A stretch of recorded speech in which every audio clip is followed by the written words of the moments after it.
Hey everyone, and welcome to a really special construction tour. Today, we're not just building any old house, we're gonna explore the amazing little house that builds all of us. Yep, the house of life itself.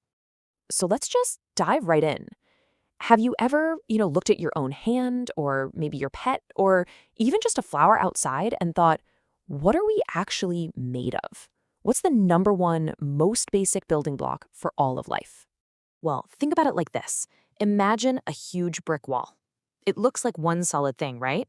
But really, it's made up of tons of individual little bricks, all put together. It's the exact same idea for every living thing. That means you, me, your dog, that tree outside. We're all made up of tiny, tiny building blocks. And those are called cells. Now, when I say tiny, I mean seriously tiny.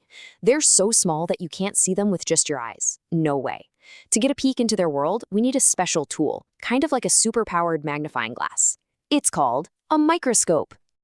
Okay, every good project needs a plan, right? So here's our game plan for today's tour. First up, we'll check out the master blueprint, then we'll look at the walls and fences. After that, we'll see where the power and supplies come from. We're also going to compare two different kinds of houses, and then to finish it all off, we'll have a quick pop quiz. Sound good? Let's get building. All right, our first stop is the most important room in the entire house. This is where the master blueprint is kept. It's the control center for the whole operation. And here it is, the nucleus. You can think of this as the main office of our cell house. Inside this office is the master blueprint with all the instructions. It tells every single part of the cell exactly what to do and when to do it. It's the boss, and you'll find one of these in both plant and animal cells. Okay, next up, let's head outside the main building. We've got to check out the walls and fences that protect everything that's going on inside.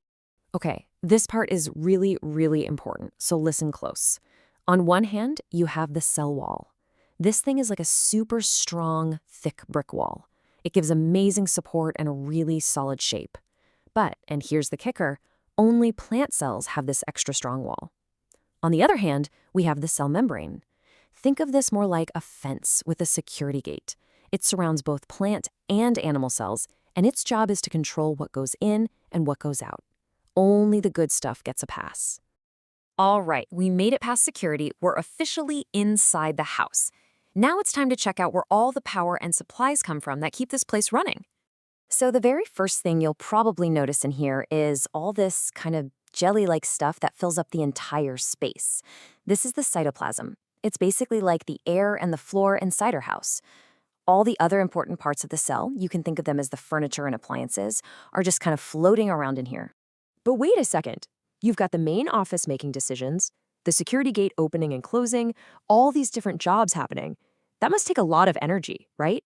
So how does our little cell house get all its power?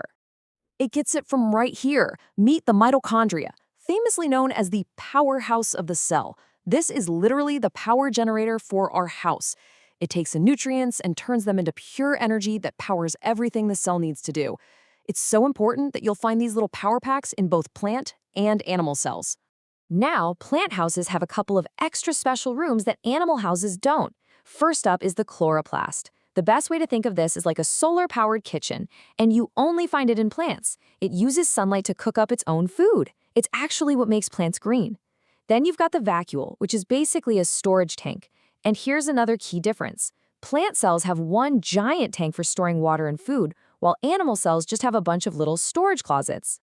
So, now that we've seen all the main parts, let's do a quick side-by-side comparison of our two types of houses, the plant cell versus the animal cell. This little chart here makes the differences super clear. Let's run through the big ones.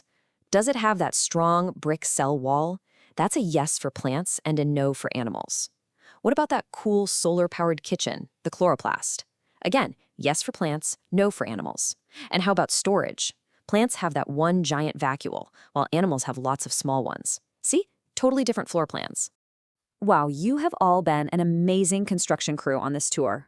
But now it's time for the final inspection to see what you remember. Get ready, it's pop quiz time. Okay, question number 1. Which part did we call the powerhouse of the cell? You know, the one that works just like a power generator to give everything energy. If you said the mitochondria, you are 100% correct. Awesome job! That's our little energy generator. And for our final question, what acts like a super strong brick wall that gives extra support, but you only find it protecting plant cells? That's it, the cell wall.